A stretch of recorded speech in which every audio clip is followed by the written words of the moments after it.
জয়পুরহাটের কৃষকরা স্বপ্ন বুনছেন নতুন সবজি বিটরুট চাষে। কম খরচে লাভ বেশি হয় দিন দিন এই চাষে আগ্রহী হচ্ছেন অন্যান্যরাও। চাষ সম্প্রসারণে কৃষকদের উৎসাহ দেওয়া হচ্ছে বলে জানিয়েছে কৃষি বিভাগ। আলমগীর চৌধুরীর পাঠানো তথ্য এবং চিত্রে ডেস্ক রিপোর্ট।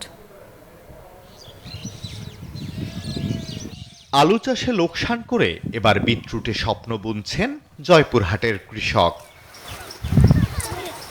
একটি বেসরকারি সংস্থার প্রদর্শনী ক্ষেত দেখে আগ্রহী হয়ে বিটরুট চাষ করেছেন খেতলাল উপজেলার উত্তরহাট শহরের এলাকার কৃষক।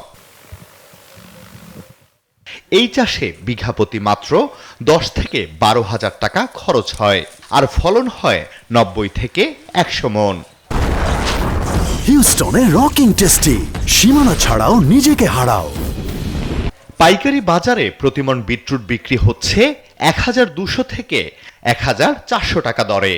এতে 1 বিঘা জমিতে খরচ বাদ দিয়ে লাখ টাকারও বেশি আয় হয়। 8-10 হাজার টাকা খরচ করে বিটরুট চাষাবাদ করে আমরা পার বিঘাতে মোটামুটি 1 লাখ থেকে 1,10,000 টাকার মতন আমাদের লাভজনক হচ্ছে।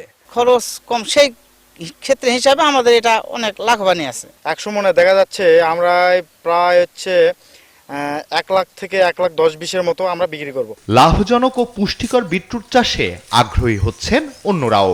অল্প খরচে এই বিটরুটটা উৎপাদন করা যায়, এটা আমি আজকে দেখলাম এবং এখান থেকে দেখে যাওয়ার পর আমিও লাগানোর একটা প্রস্তুতি নিচ্ছি। বিটরুট 1 বিঘা মাটি 33% বিটরুট চাষ করেছি, ফলন খুবই ভালো, এটা প্রতি বছর আবাদ করা যাবে। কৃষকদের কারিগরি সহায়তা দেওয়ার আশ্বাস কৃষি বিভাগের।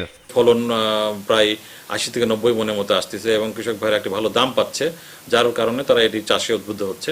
আমরাও তাদেরকে প্রয়োজনীয় কারিগরি সহায়তা প্রদান করতেছি যাতে তারা এই ফসলটা চাষে উদ্বুদ্ধ হয়। চলতি মৌসুমে জেলার 3 উপজেলায় প্রায় 3 হেক্টর জমিতে বিটরুট চাষ হয়েছে। Desk report, news 24।